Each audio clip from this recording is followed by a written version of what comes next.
Hey everyone, welcome and welcome back to my channel. तो आज मैं आपके साथ अपनी historical Wangchun fan fiction love on the edge का नेक्स्ट पार्ट शेयर करने जा रही हूँ। अगर अच्छा लगे तो प्लीज़ लाइक कमेंट ज़रूर करिएगा और चैनल को भी सब्सक्राइब ज़रूर कर लें। तो चलिए पार्ट स्टार्ट करते हैं। तो लास्ट पार्ट हमने छोड़ा था जहाँ विंग ब्लैक शैडो का पीछा करते करते एक कवर तक पहुँच जाता है जिस पर लिखा नाम उसे शॉक कर देता है। लेकिन तभी उसे एक आवाज़ आती है जो उसे बुलाते हुए कहती है, भीगा का अब आगे।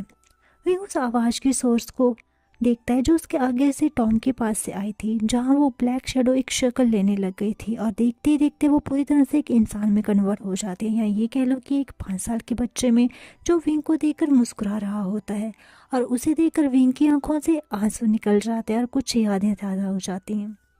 गगा मुझे ढूंढिए, गगा देखो मेरे को मुझको ढूंढिए। गगा क्या आप मुझसे नाराज थे? अच्छा वैसे मैं आपका हाथ कभी नहीं छोड़ूंगा। गगा वो देखिए ना कितना सुंदर खिलौना है। गगा देखो मुझे कैंडी क्रश खिलौना तोड़ लिया है। गगा क्या बातें नहीं आएंगी, क्या मैं मर जाऊंगा? विंग ये सब बातें याद करते हुए अपनी आंखें बंद कर लेता है और अपनी आंखों से आंसू बहने देता है। तभी उसे फिर से आवाज़ आती है, वे गगा।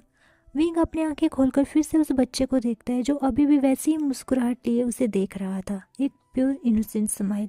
पर देखते ही देखते वो इनोसेंट मुस्कुराहट गायब हो जाती है और उस बच्चे की आंखों में डार्कनेस आ जाती है और चेहरे पर एक गुस्सा आ जाता है। वो बच्चा देखते ही देखते एक 17 साल की टीन में बदल जाता है जिससे विंग न जाने कितने इमोशंस लिए देखे जा रहा था।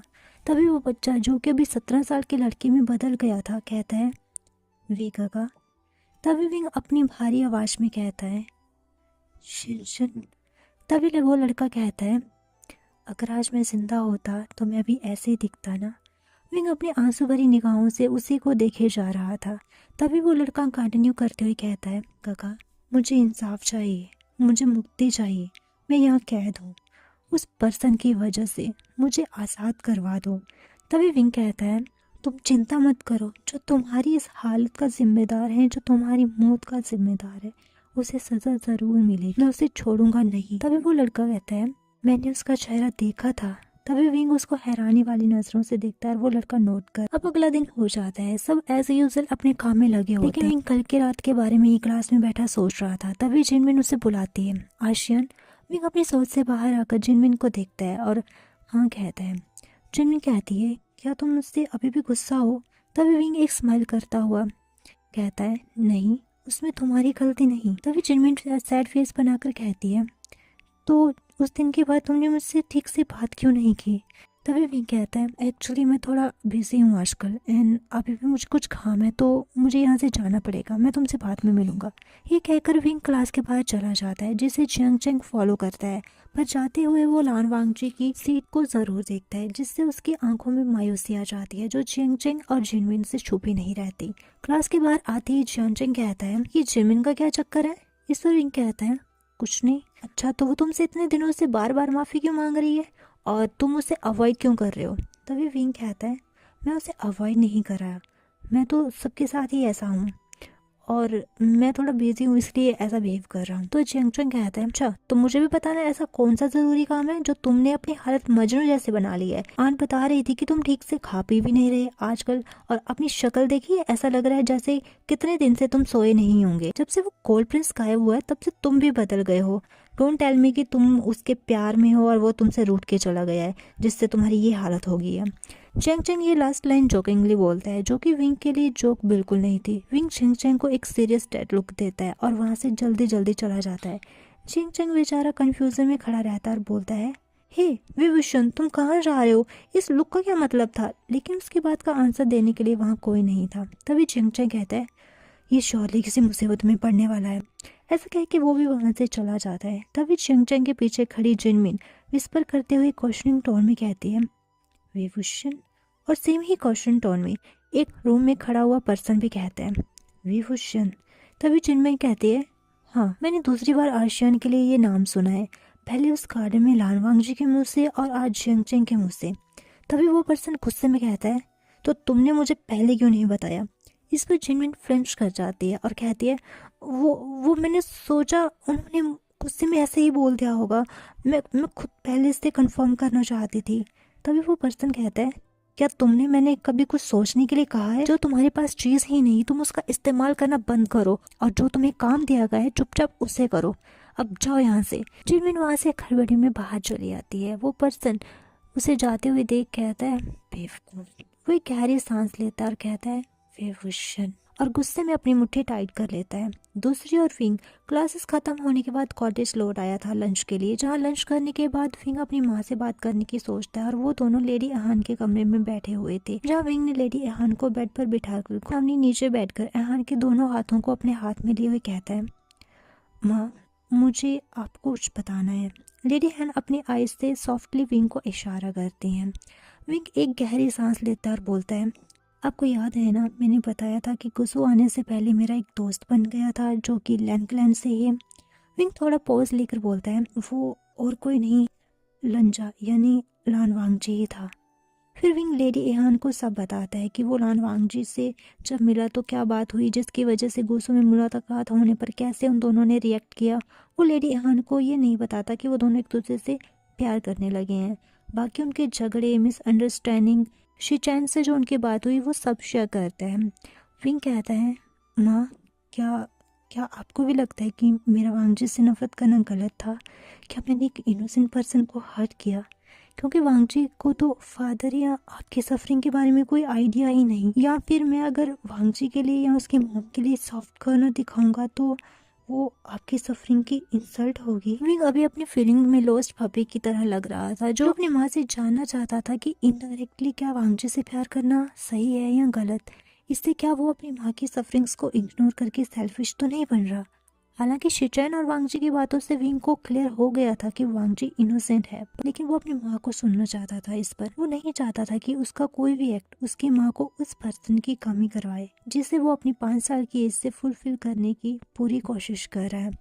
तभी विंग को अपने सिर पर उसकी माँ का हाथ महसूस होता है जो बड़े प्यार से उसके सर को सहलाती है, और विंग को ऐसा महसूस होता है कि उसकी सारी टेंशन कहीं दूर चली गई है और वो आराम से अपनी आंखें बंद कर लेता है और कुछ ही सेकंड में फिर से अपनी आंखें खोल के अपनी माँ को देखता है जो बड़ी प्यार से विंग को देखकर हल्का हल्का स्माइल कर रही थी। तभी लेडी एहान अपनी सॉफ्ट आवाज में कहती है आशियान, तुम जानते हो ना, मैंने और तुम्हारे बाबा ने हमारे पास को तुमसे इसलिए नहीं छुपाया था क्योंकि जब किसी बच्चे ने खेल में हार कर जेलसी की वजह से तुम्हें मेरे बारे में गलत कहा था तो हमें समझ आ गया था कि ये दुनिया अपनी सेल्फिशनेस, अपनी ग्रीडीनेस और अपनी जेलसी में दूसरों को हर्ट करने के लिए किसी भी हद तक जा सकती है, और हमारे रिश्ते का कोई मतलब निकाल कर मैनिपुलेट करके कोई फिर से तुम्हें हर्ट ना कर दे, इसलिए हमने तुमसे कुछ भी नहीं छुपाया। पर सब एक जैसे नहीं होते आशियान। ज़रूरी नहीं कि वांगजी को भी लैनी ने सब बताया हो। वो और शिचैन हमारे पास्ट के बारे में नहीं जानते।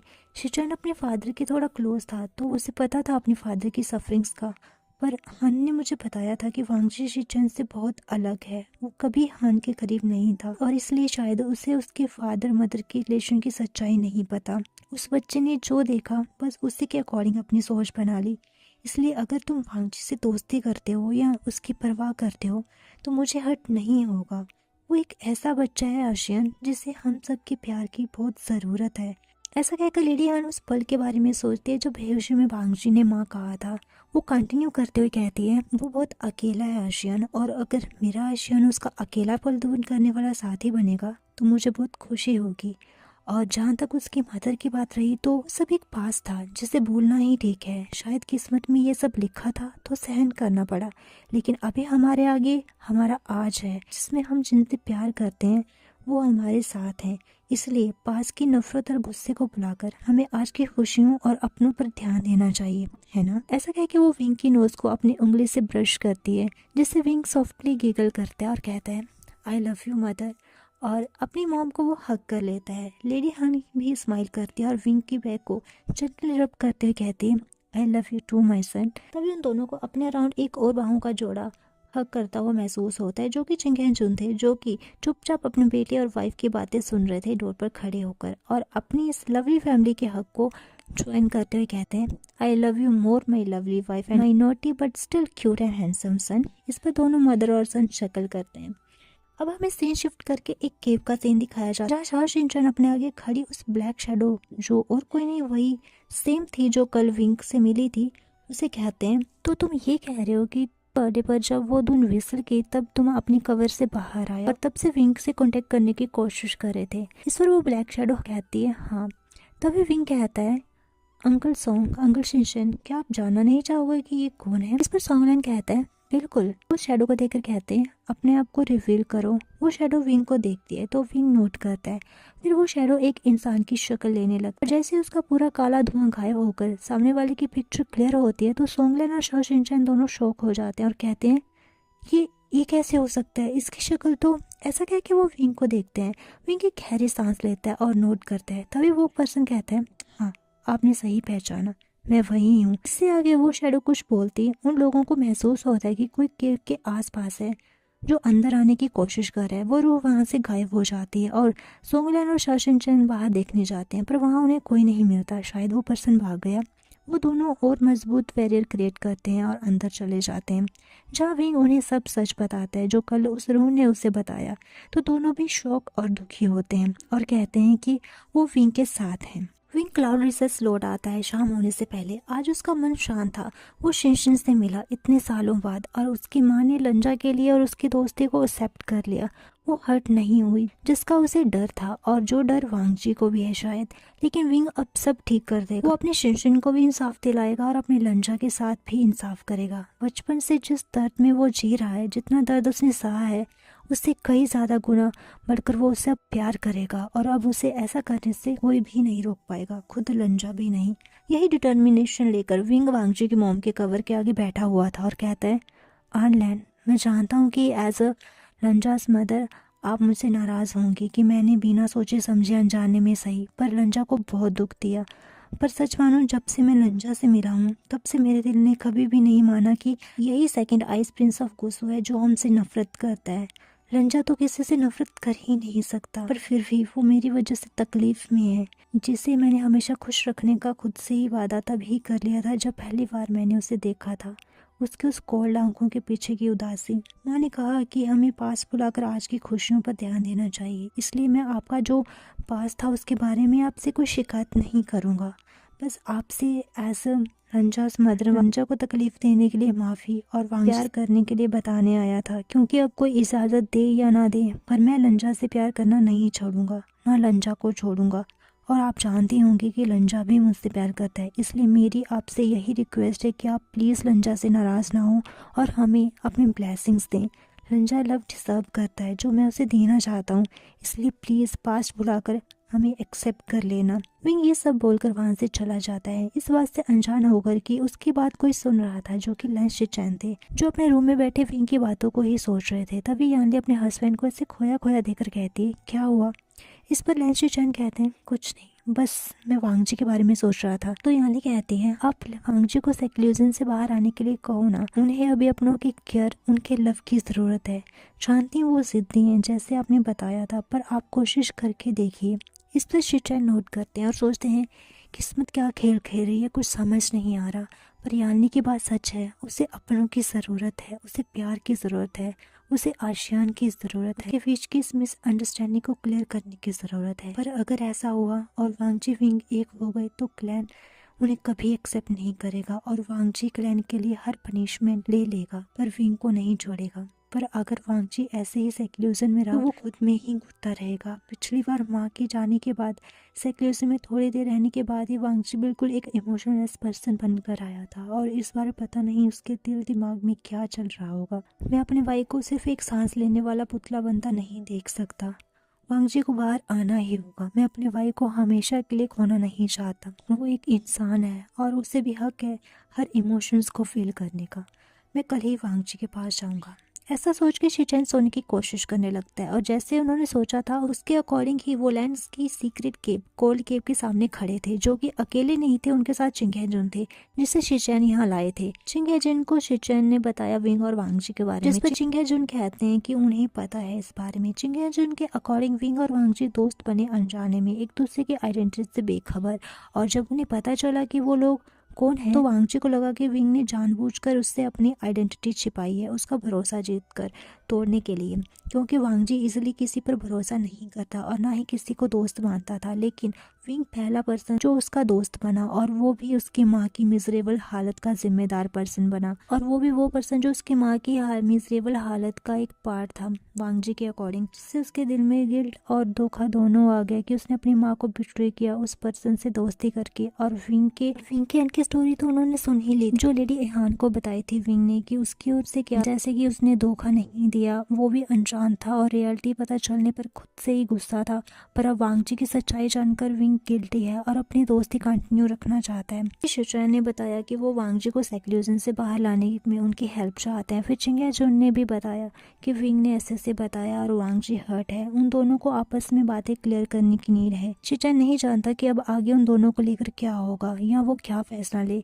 फिलहाल अभी वो वांग जी को इस सेक्लूजन से बाहर लाना चाहते हैं, जिसके लिए सबसे पहले फादर और सन यानी कि चिंग जुन और वांग जी के बीच सब क्लियर होना जरूरी है। और आज का दिन भी खास था क्योंकि आज वांग जी का बर्थडे है। यही सोचकर शिचुएन चिंग जुन के साथ कोल्ड केव में आ जाते हैं, जहां सिर्फ एक लैंड क्लैन मेंबर ही एंटर कर सकता था, लेकिन आगे का नजारा दोनों का दिल तोड़ने के लिए काफी था। आगे वांग जी जो मेडिटेशन कर रहा था कोल्ड केव में किसी के आने की आहट से ही अपनी आंखें खोल लेता है, जिसमें कुछ भी नहीं था। शिचुएन अपने भाई को देखते हैं, बेजान आंखें, आंखों के नीचे काले घेरे, सूखे बड़े लिप्स और पेल फेस। वांग जी का तो वेट भी शिचुएन को कम लग रहा था, सिर्फ 5 दिन और वांग जी की हालत। शिचुएन अपनी आंखें बंद कर लेते हैं और एक गहरी सांस लेते हैं और मुस्कुराने की कोशिश करते हुए कहते हैं, कैसे हो भाई? पर वांग जी का उन्हें कोई आंसर नहीं मिलता। वांग जी तो बस एकटक उनको देखे जा रहा था। शिचुएन कहते हैं, वांग जी फादर तुमसे कुछ बात करना चाहते हैं। ऐसा कह के शिचुएन वांग जी के करीब जाते हैं और कहते हैं, प्लीज़ एक बार बात कर लो। और ऐसा कह के वो वांग जी को गले लगा लेते हैं। वो जानते हैं कि वांग जी को किसी का टच पसंद नहीं, पर वो खुद को आज रोक नहीं पाते। वांग जी अपनी मुट्ठियाँ कस लेता है पर कोई रिएक्शन नहीं देता। तभी शिचुएन कहता है, जन्मदिन मुबारक हो मेरे भाई। और ऐसा कह के वो वहाँ से बाहर चले जाते हैं। चिंग जुन वांग जी को ही देख रहे थे, जो किसी भी चीज़ से अनबॉर्डर दिख रहा था। पहले एक कोल्ड लुक तो रहता था वांग जी के फेस पर और कुछ शब्दों में ही सही, पर शिचुएन को वो रिप्लाई भी करते थे। पर ये वांग जी तो बिल्कुल अलग है, जो कि एक बेजान पुतली के सिवाय और कुछ नहीं लग रहा, जिसकी चलती हुई सांसें ही सिर्फ ये एहसास दिला रही है कि ये जिंदा है। अदरवाइज इसका फेस तो। चिंग जुन अपने बेटे की ऐसी हालत देखकर खुद को बहुत मुश्किल से संभालते हैं और वांग जी के पास जाकर बैठ जाते हैं और उसी डायरेक्शन में देखने लगते हैं जहाँ वांग जी देख रहा था। हे गाइस, तो आज के लिए बस इतना ही। मिलते हैं नेक्स्ट पार्ट में, तब तक के लिए bye bye and take care.